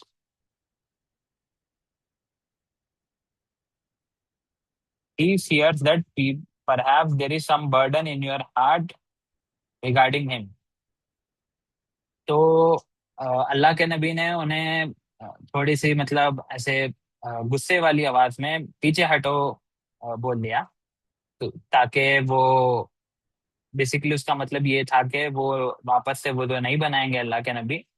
और एक तरीके से मतलब मुगीरा बिन शोबा पे थोड़ा सा गुस्से में आ गए वो, अल्लाह के नबी, जिस तरीके से उन्होंने कहा था। तो द नोबल प्रॉफिट सेड, तो अच्छा उससे पहले यहाँ पे ये लाइन आई ना, by Allah, Mughira is greatly troubled by your rebuke. और ये लोग बोल रहे हैं, ये नॉर्मल लोग बोल रहे हैं। और एक रिवायत में शायद ये भी आता है कि ये, शायद इसमें वो मेंशन ही नहीं है ना।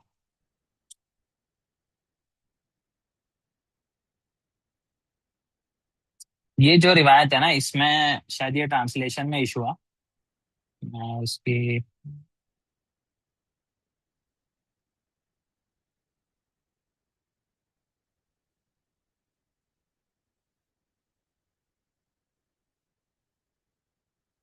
इसकी ना एक और रिवायत, एक और सनद से ये रिवायत आती है, जिसमें ना यहाँ पे जो ये बात बताई गई ना, ये वाली लाइन, ये हजरत उमर बताते हैं उसकी। यहाँ पे शायद या तो वर्डिंग में कुछ इशू है। बहरहाल ये जो लाइन है ना, वो हजरत उमर बताते हैं। तो हजरत मुगीरा इब्ने शोबा हजरत उमर को ये चीज बताते हैं कि उनको इस बात से बहुत बुरा लगा। By Allah, Mughira is in greatly troubled by your rebuke. वो अल्लाह के नबी को ये चीज बताते हैं, and he fears that perhaps there is some burden in your heart with regarding him. फिर हजरत उमर उन्हें बोलते हैं कि उन्हें ये लगता है कि मतलब अल्लाह के नबी के दिल में कुछ ऐसा बर्डन है मुगीरा इब्ने शोबा के इस अमल की वजह से। तो the noble prophet said, there is nothing in my heart regarding him except goodness. However, he brought water for ablution to me while I had only eaten food. If I had performed ablution, then after me, people would have also started doing the same. तो अल्लाह के नबी ने फिर उसके reply में ये कहा कि अगर मैं मेरे दिल में कुछ ऐसा नहीं है मुगीरा के लिए, सिवाय अच्छाई के और खैर के। और ये बताया कि मैंने इसलिए उन्हें इस तरीके से बोला कि वो मेरे लिए पानी लेके आए थे, मैं बजाय कि मैंने सिर्फ खाना खाया था। और अगर मैं वो वुदू बना लेता उस वक्त, तो मुझे देख के लाइक बाकी जो लोग हैं, वो लोग भी इस चीज पे अमल करने लग जाते हैं। तो इस हदीस से हमें ये पता चलता है कि जो ग्रेटर गुड है, यहाँ पे ग्रेटर गुड ये है कि अल्लाह के नबी के बाद ये चीज लोग सुन्नत ना समझ ले कि बस पके हुए खाने को खा के वुदू टूट जाता है, इसलिए अल्लाह के नबी ने वापस से वुदू बनाया। तो अल्लाह के नबी को इस चीज का डर था, तो ये ग्रेटर गुड के लिए अल्लाह के नबी ने इस तरीके से उन्हें कंडेम करा। तो ये भी हमें पता चलता है कि अगर कोई ज्यादा बड़ी चीज को बचाना है, तो इस केस में भी ऐसे बता सकता है। और जिस तरीके से अल्लाह के नबी ने मुगीरा इब्ने शोबा को एड्रेस करा है यहाँ पे, इससे मुगीरा इब्ने शोबा को ये बात मतलब ये नहीं लगा कि वो अल्लाह के नबी पे वापस से गुस्सा हो गए। अल्लाह के नबी को ये ऑलरेडी बात पता थी कि मुगीरा इब्ने शोबा के दिल में उनके लिए बहुत ही प्यार है। तो इस वजह से जब अल्लाह के नबी इस तरीके से उन्हें कहेंगे, तो वो उनका ऐसे नहीं होगा कि वो बात को ईगो पे लेंगे, बजाय कि उन्हें लाइक दिल से वो चीज, वो हरकत इतनी बुरी लगी उनकी अपने आप को उनको, कि उन्हें ऐसे लगने लगा कि अल्लाह के नबी के दिल में उनके खिलाफ कुछ बर्डन ना हो जाए। तो यहाँ पे उन्होंने नेगेटिव तौर पे नहीं लिया, और अल्लाह के नबी को भी ये पता था। तो अल्लाह के नबी ने ये स्टेप इसलिए लिया कि मुगीरा इब्ने शोबा को ये चीज याद भी रह जाए। तो कभी कोई इंसान अगर ऐसा मेजर स्टेप लेते हैं ना, तो उससे इंसान को ये भी चीज का चीज वो याद रह जाती है लंबे समय तक।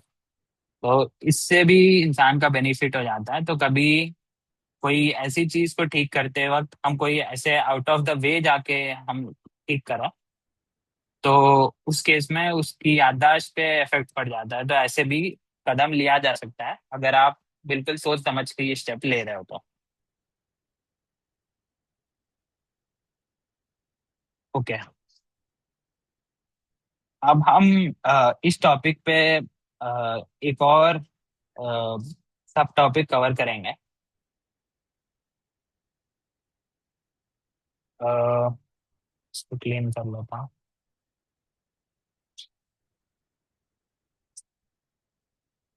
अगली हदीस पहले मैं पेश करता हूँ। ये तिर्मिदी की रिवायत है और ये सही दर्जे की रिवायत है अकॉर्डिंग टू दुबैर अली भाई। Abu Huraira narrated that Allah's messenger said, when a judge passes the judgment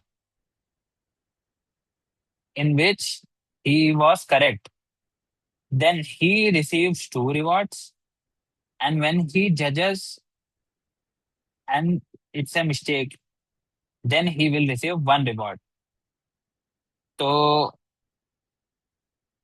यहाँ पे इस हदीस में ये बात बताई जा रही है कि अगर कोई जज एक ऐसा डिसीजन ले जो कि इज्तिहाद के बेसिस पे हो, यहाँ पे वर्ड आ गया है, अगर इज्तिहाद के बेसिस पे कोई स्टेप ले एक जज और उसकी जजमेंट जो निकली वो सही हो गई, तो उसे दो रिवॉर्ड मिलेंगे।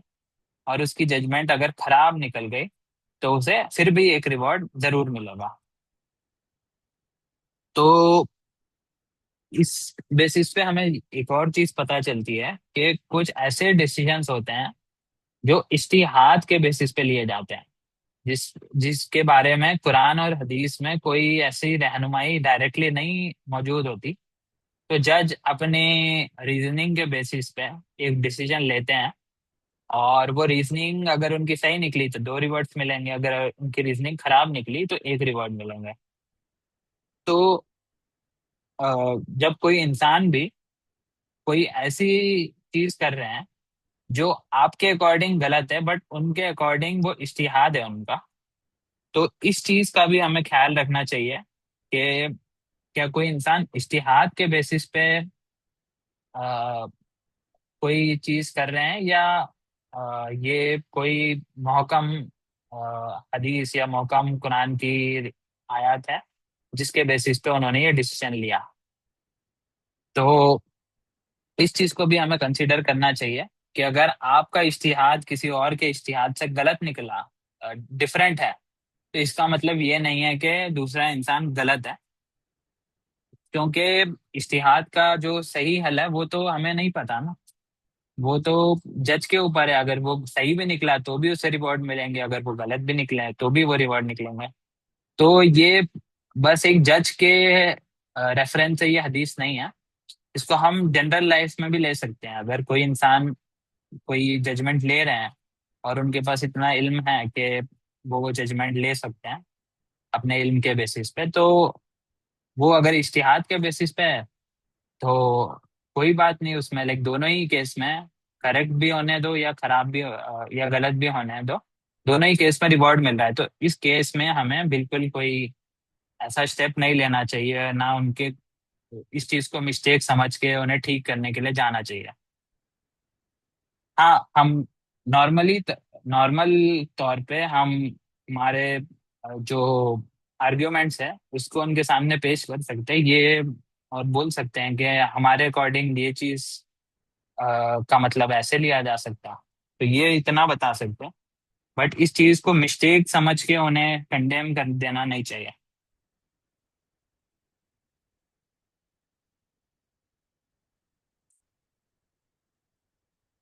ओके, ये हो गया एक पॉइंट। अगला पॉइंट ये है।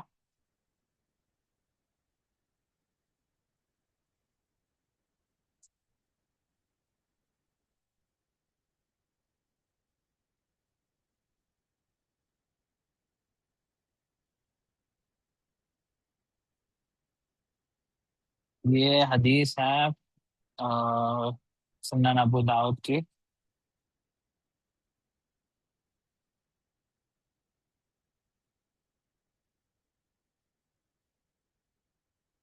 तो ये रिवायत जो है, ये अल्बानी के अकॉर्डिंग ये सही रिवायत है।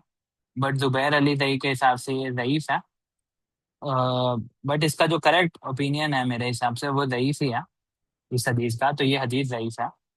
बहरहाल मेरे को इस हदीस के जो पॉइंट्स हैं उसके उसके प्रूफ में दूसरी ऐसी हदीसें मिल गई हैं जो सेम रिजल्ट पे पहुंचती है जो मैं इससे एक्सप्रेस करना चाह रहा हूँ। तो पहले मैं ये हदीस को पढ़ देता हूँ, फिर उसके बाद मैं वो हदीस कोट करूंगा। Narrated Buraida ibn al Hasib, the prophet सल्लल्लाहु अलैहि वसल्लम सेड, जजेस are of three types, one of whom will go to paradise and two to hell। तो तीन तरीके जजेस हैं। एक ऐसे जो जन्नती हैं और दो ऐसे हैं जो कि दोजख जाएंगे। The one who will go to paradise is a man who knows what is right and gives judgment accordingly। तो एक ऐसे इंसान है जो कि जन्नती है। वो होंगे जो जिन्हें पता है कि हक बात क्या है, और फिर वो उसी के अकॉर्डिंग जजमेंट लेंगे। दूसरे ऐसे हैं, but a man who knows what is right and acts tyrannically in his judgment will go to hell. दूसरे ऐसे हैं जिनको पता है कि हक बात क्या है, बट उसके बावजूद भी वो गलत उसके अगेंस्ट, हक के अगेंस्ट कोई ऐसी जजमेंट पास करता है, तो वो भी दोजख में है। And a man who gives judgment for the people when he is ignorant will go to hell. तो तीसरे ऐसे इंसान हैं जो कि बगैर किसी इल्म के लोगों को अ, लोगों को बताते हैं कि लोगों के अगेंस्ट जजमेंट देते हैं। मतलब इल्म नहीं है फिर भी जजमेंट दे रहे हैं, तो इस केस में वो भी दोजख जाएंगे। तो ये हदीस तो वैसे दईफ है, बट इसके जो इम्पोर्टेंट पॉइंट्स है उसके कंटेक्स्ट में मेरे पास सही रिवायत भी है। ये तिरमिजी में आती है।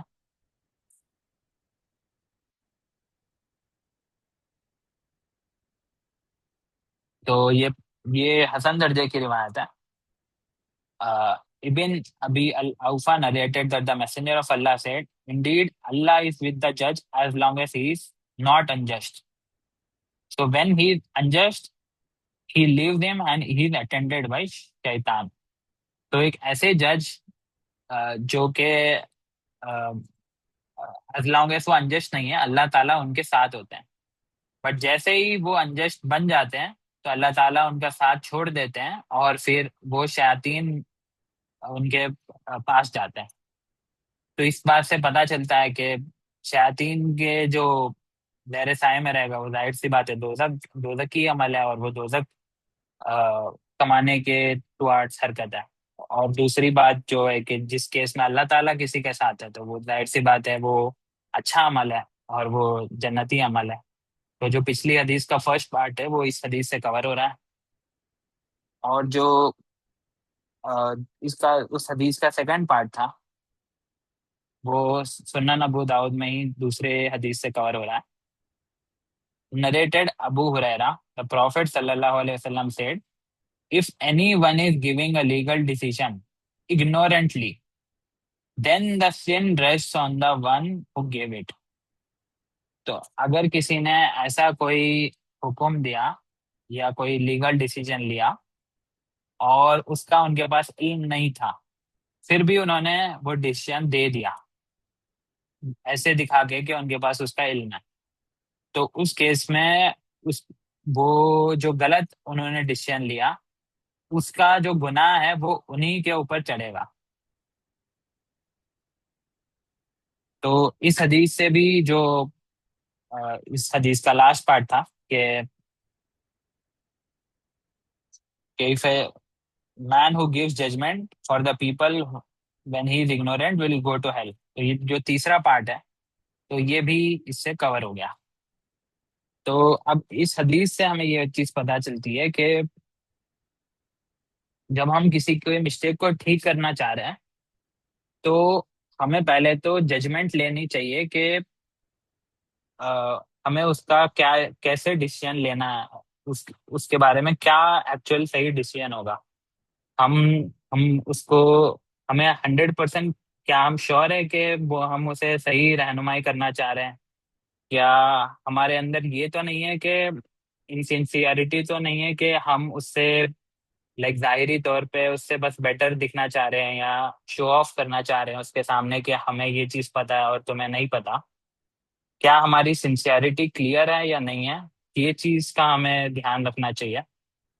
और अगर हम जानते बूझते गलती कर रहे हैं, तो फिर वो दोस्त की अमल है। और अगर हम बगैर इल्म के भी अमल ले रहे हैं, तो वो भी दोस्त की अमल है। तो ये हमें इस हदीस से पता चलता है।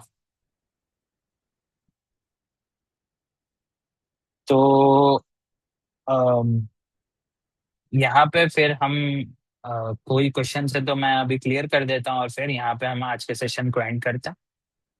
इंशाल्लाह नेक्स्ट क्लास में हम इस चीज़ को कंटिन्यू रखेंगे, इस टॉपिक को।